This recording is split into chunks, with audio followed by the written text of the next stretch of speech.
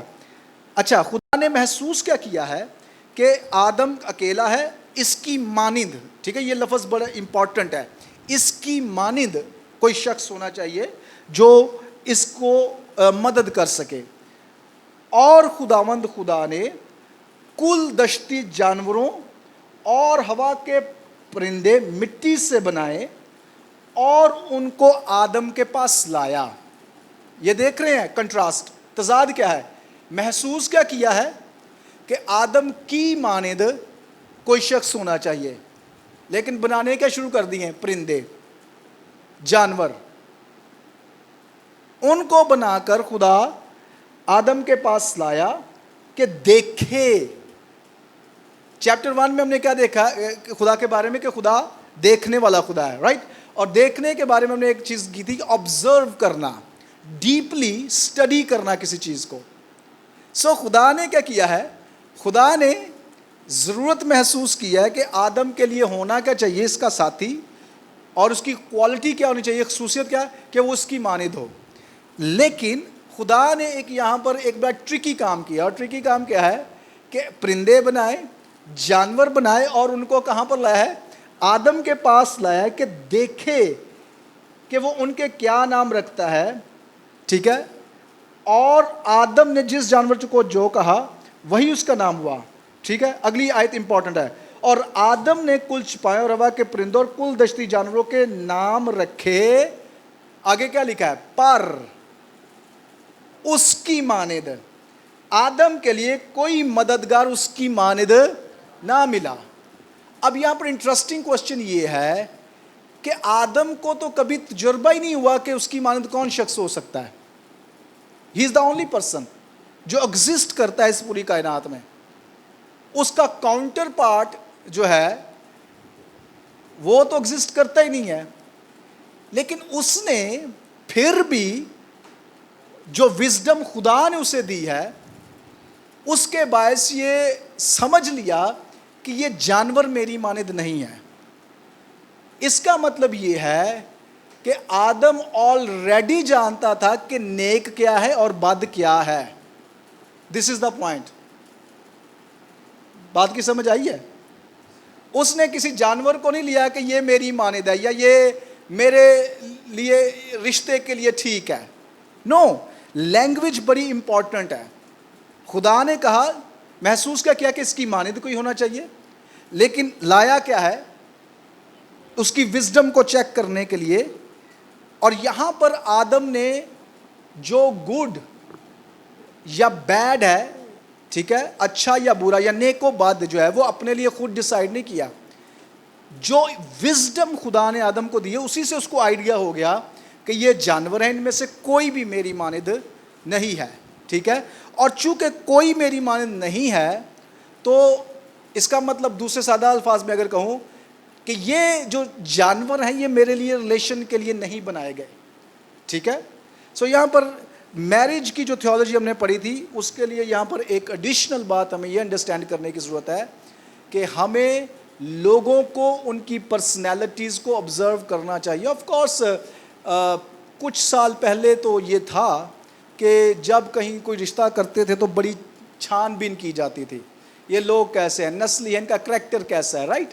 کیونکہ وہ جاننا چاہتے ہیں کہ کیا یہ نیک نام لوگ ہیں, کیونکہ اگر نیک نام نہیں ہے, خاندانی نہیں ہے, تو اس کا مطلب ان کا بیٹا یا ان کی بیٹی ہمارے خاندان کے لیے رسوائی کا سبب ہوگا, رائٹ. آف کورس آج کل ٹرینڈ چینج ہو گئے ہیں, لیکن جو بات میں بتانا چاہتا ہوں کہ ہمیں یہ ڈیسائیڈ کرنا ہوتا ہے, یا جو لوگ شادی شدہ نہیں ہیں, جن کے تو ہو گئے ان کے تو فیصلے ہو گئے ہیں نا ان کو تو بہتر بننے کی ضرورت ہے. لیکن ہمیں یہ دیکھنے کی ضرورت ہے کہ سوٹیبل پرسن کون ہے. اور سوٹیبل پرسن یہاں اس کی ڈیفینیشن یہ ہے کہ جو شخص آپ کا مددگار ہو, ٹھیک ہے. لفظ مددگار پر بھی میں تھوڑی سی روشنی ڈالوں گا. اچھا یہ ساری کانٹیکسٹ میں اس لیے بلڈ کر رہا ہوں تاکہ ہمیں انڈرسٹینڈنگ ہو سکے کہ گناہ ہے کیا. ٹھیک ہے. سو جو لفظ مددگار ہے اس کے لیے عبرانی لفظ ایزر ہے. کیا لفظ ہے؟ ایزر. اور یہ جو لفظ پرانے عہد نامہ میں تقریباً 29 یا 30 دفعہ استعمال کیا گیا ہے, 29 یا 30 دفعہ. ٹھیک ہے. اور یہ ہر دفعہ خدا کے لیے استعمال کیا گیا ہے. جب جیسے کوئی کہتا ہے خداوند میری مدد ہے, خداوند میرا مددگار, رائٹ. تو یہ ایک ایسا ورڈ ہے جو خود خدا کے لیے استعمال کیا جاتا ہے جب وہ انسان کی مدد کرتا ہے. سو ایلوہیم میرا کیا ہے؟ ایزر ہے. گاڈ از مائی ایزر, یعنی کہ خدا میرا مددگار ہے. تو ڈیوائنلی یہاں پر جو ہمیں انڈرسٹینڈنگ ملتی ہے کہ وہ شخص سوٹیبل ہے رشتہ ازدواج کے لیے جو اس مقصد کو, اس بلاوے کو پورا کرنے کے لیے آپ کے ساتھ کھڑا ہو جو خدا نے آپ کی زندگی پر دیا ہے, رائٹ. سو یہ امپورٹنٹ ہے. ایک ٹپ جو ہمیں سلیکٹ کرتے وقت آف کورس جو لوگ سن رہے ہیں ان کے لیے ہے, یا جو بعد میں بھی سنیں گے, کہ دس از ون آف دا ٹپ یا ببلیکل ہیلپ ہے ہمارے لیے کہ how we can choose our life partner. اور وہ کیا ہونا چاہیے؟ جو ہماری کالنگ کے لیے سوٹیبل ہو. سو خدا نے کیا کیا ہے؟ دیے اس کو جانور ہیں, اور آدم نے کہا کوئی نہیں ہے. ٹھیک ہے. سو اس کا مطلب یہ ہے سمپل کہ آدم گڈ اور بیڈ آلریڈی جانتا ہے. ٹھیک ہے. بائی ڈیفالٹ خدا نے اس کے اندر یہ رکھی ہے, اسے ڈیفائن کرنے کی ضرورت نہیں ہے. پرابلم یہ ہے کہ اب یہ جو کانورسیشن ہے ہوا کی, تو یہاں پر جو خدا, جو آلریڈی آدم ہے, دونوں چیزیں خدا کی مانند, اور چونکہ وہ خدا کی مانند ہے بائی رزلٹ, اور اس کے نتیجے میں آدم آلریڈی واقف ہے کہ what is good and what is bad. ٹھیک ہے. نیک و بد کی پہچان اسے آلریڈی ہے. ٹھیک ہے. اور یہ آف کورس ٹیکسٹ سے ہمیں ملتا ہے, لیکن یہاں پر مائنڈ کے ساتھ کھیلا گیا ہے. ٹھیک ہے. ہوا کے دماغ کے ساتھ الفاظ آف کورس توڑ کر, یا خدا کے کلام میں جیسے اکثر اوقات اس پیسج کو جب سنتے ہیں تو ایڈیشن کر کے, ٹھیک ہے, شک و شبہات پیدا کر کے ہوا کے ذہن کے ساتھ یہ جو سانپ ہے کھیلا ہے. اور پھر آف کورس جیسے اس نے کہا ہے تو عورت نے دیکھا کہ یہ درخت کھانے کے لیے اچھا, تو خدا نے کیا ہے؟ اچھا نہیں ہے. عورت نے کیا دیکھا ہے؟ کہ یہ اچھا ہے. ٹھیک ہے. اس کا مطلب یہ ہے کہ بنیادی طور پر گناہ بائی ڈیفینیشن کیا ہے؟ خدا کے احکام کی بغاوت ہے. اور یہ بغاوت کا طریقہ کار کیا ہے؟ کہ ڈیفائننگ, یا سادہ الفاظ میں کہوں کہ اچھی اور برائی کا خود فیصلہ اپنے ہاتھ میں لے لینا. ٹھیک ہے. سو جو جینیسس کی سٹوری ہے اس میں گناہ کی ڈیفینیشن کیا ہے؟ آف کورس میں آگے اس کا بھی ہیبرو ورڈ بھی آپ کو بتاتا ہوں, اس کا مطلب بھی بتاؤں گا. بائی ڈیفینیشن یا بائی تھیم, کانسیپٹ کے لحاظ سے گناہ کیا ہے؟ کہ جو کچھ خدا نے گڈ اینڈ ایول ڈیفائن کیا ہے اس کو نظر انداز کر کے ہوا نے کیا کیا ہے؟ خود سے, آف کورس آدم نے بھی ساتھ, خود سے فیصلہ کیا ہے کہ ہم ڈیسائیڈ کریں گے کہ ہمارے لیے گڈ اور بیڈ کیا ہے. ٹھیک ہے. یہ ایسے جیسے ماں باپ بچے کو, ماں باپ جانتے ہوتے ہیں رائٹ کہ یہ ٹھیک نہیں, لیکن بعض اوقات بچے ان ہدایات احکامات کو نظر انداز کر کے خود فیصلہ کرتے ہیں کہ ہمارے لیے اچھا کیا ہے. بعض اوقات دوستیاں ایسی اپنا لیتے ہیں, بعض اوقات تعلقات رشتے ایسے بنا لیتے ہیں, پھر ان میں بڑی ضلالت خاری اور غم اور تکلیف, سفرنگ کا سامنا کرنا پڑتا ہے. سو سمپل اس کانٹیکسٹ میں آپ سمجھیے کہ گڈ اور ایول کی ڈیفینیشن کو اپنے ہاتھ میں لیا ہے, اور خدا نے کیا کہا ہے؟ نہیں چھونا. اصل میں یہ جو پھل ہے اس میں کوئی پرابلم نہیں ہے, یہ کوئی بھی پھل ہے, کیلا ہے, سیب ہے, انگور ہے, وٹ ایور, ہمیں نہیں پتا, اٹس اوکے. پرابلم پھل میں نہیں ہے, پرابلم یہ ہے کہ خدا نے آف کورس منع کیا ہے, پہلی بات. اور دوسری بات, یہ ٹیسٹ ہے کہ کیا انسان جو آلریڈی چیزیں میں نے ڈیفائن کر دی ہیں گڈ اینڈ بیڈ، کیا ان کو خود سے اپنے ہاتھ میں لیتا ہے کہ وہ خود سے فیصلہ کرے اپنے لیے کہ اس کے لیے اچھا کیا ہے. اچھا اب سوال یہ ہے کہ خدا کیوں گڈ اینڈ بیڈ یا گڈ اینڈ ایول، اچھا یا برائی کو ڈیفائن کر سکتا ہے؟ ہم نے یہ چیپٹر 1 میں سیکھا ہوا ہے، اور وہ کیا ہے کہ کیونکہ خدا ہر چیز کا کریٹر ہے، اور چونکہ خدا ہر چیز کا کریٹر ہے اس لیے خدا کو یہ حق حاصل ہے، صرف اور صرف خدا کو حق حاصل ہے کہ وہ ڈیفائن کرے کہ what is good and what is evil. میری بات سمجھ آ رہی ہے نا آپ کو؟ سو خدا چونکہ کریٹر ہے اس لیے وہ حق رکھتا ہے کہ وہ ڈیفائن کرے کہ what is good and what is evil. لیکن یہاں پر چیپٹر 3 میں کیا ہوا ہے کہ ہوا نے کہا ہے، آف کورس سام کے ساتھ اس کی جو کانورسیشن ہے اس کے نتیجے میں اس نے اس کا جو اپنے اختیار اپنے ہاتھ میں لے لیا ہے. ٹھیک ہے کہ نہیں، جو خدا نے کہا ہے دیٹس آل رائٹ، لیکن میں ڈیفائن کروں گی کہ اچھا اور برا کیا ہے. سو آپ دیکھ رہے ہیں اگر یسایہ کی کتاب میں چلے جائیں تو وہاں پر 5ویں باب میں آئی تھنک بڑی ایکسپلسٹ وہاں پر خدا بات کرتا ہے کہ وہ دن سب سے ورسٹ ترین دن ہے جب انسان یہ کہے، اچھا کو برا کہے اور برے کو اچھا کہے.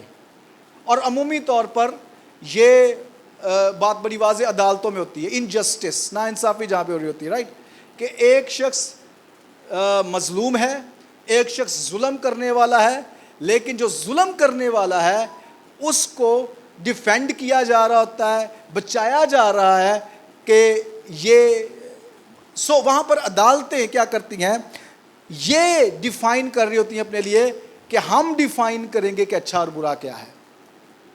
یہ جو کانسیپٹ ہے دس از کالڈ آف کورس سن. ٹھیک ہے، یہ جو ریبیلین ہے، یہ جو بغاوت ہے خدا کے سامنے. اور اچھا جب ہم نے یہ کنکلوڈ کیا ہے کہ خدا کیونکہ کریٹر ہے اس لیے وہ ڈیفائن کرتا ہے what is good and evil, اس کا مطلب یہ ہے کہ ہوا جو ہے یا آدم اور ہوا دونوں، آف کورس اس نے بعد میں پھل کھایا ہے، تو دونوں اس بات کا کہہ رہے ہیں کہ خداوند ہمیں تیری رولرشپ کی ضرورت نہیں ہے. جب کوئی ڈیفائن یہ کرنے کی کوشش کر رہا ہے اوکے گاڈ یہ تو نے ڈیفائن کیا ہے اچھا اور برا کیا ہے، لیکن اب ہمیں تیری ضرورت نہیں ہے کہ تو ڈیفائن کرے ہمارے لیے، ہم خود کر لیں گے. ہوا نے کیا کیا ہے، اسے اچھا لگا ہے، آنکھوں کو اچھا لگا ہے، اور پھر اس نے لکھا عقل بخشنے کے لیے خوب ہے. عقل مند تو وہ آلریڈی تھے، اگر عقل آدم میں نہ ہوتی تو اسے پتہ چلنا تھا کہ یہ جو جانور ہیں یہ میرے لیے اپروپریٹ نہیں ہے. ٹھیک ہے، اور کھانے عقل بخشنے کے لیے خوب، اور اس پھل اور اس کے پھل میں سے لیا اور کھایا. فرسٹ شی ایٹ، اور اپنے شوہر کو بھی دیا اور اس نے کھایا. ٹھیک ہے، آدم کو چاہیے تھا وہ رسپانسبلٹی لیتا، آدم کو چاہیے تھا وہ اس گناہ کا حصہ نہ بنتا، لیکن آف کورس سم ہاؤ وہ بن گیا. تب دونوں کی آنکھیں کھل گئیں. ٹھیک ہے، بیسیکلی ایسا نہیں کہ ان کی آنکھیں پہلے بند تھیں، ایسا نہیں ہے، یہ ایک ایکسپریشن ہے کہ جیسے ہی انہوں نے گناہ کیا ہے ان کے ساتھ کچھ ایسا سپر نیچرلی انہوں نے فیل کیا ہے کہ کچھ نہ کچھ تو ہوا جس سے آتھر نے لکھا ہے کہ ان کی آنکھیں کھل گئی. اور یہ آنکھیں کھلنے سے مراد یہ ہے کہ آگے پھر وہ شیم فیل کریں گے، رائٹ. تو بیسیکلی جو کورنگ یا خدا کی حضوری ہے شاید اس سے ان کی جو دوری، وہ جو ریلیشن ہے اس میں ایک درار نے جنم لیا ہے گناہ کے باعث، ریبیلین کے باعث، جس کو انہوں نے فوراً فیل کیا. اور آف کورس پھر ایک آگے ڈائیلاگ ہے، خدا لکھا ہے کہ ہر روز ٹھنڈے کے اور خداوند خدا کی آواز ٹھنڈے وقت میں جو ٹھنڈے وقت میں باغ میں پھرتا تھا.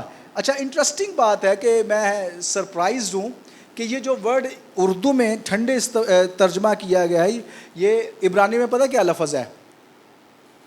رواخ. جب ٹھنڈے کا لفظ استعمال ہوتا ہے تو ہم بیسیکلی امیجن کرتے ہیں، آف کورس جیسے آج کل بڑی ہیٹ ہے تو جب موسم سازگار ہوتا ہے ٹھنڈا تو ہمیں کچھ اس طرح کی ایک وہ امیجنری پکچر بنتی ہے، رائٹ، ٹھنڈے سے.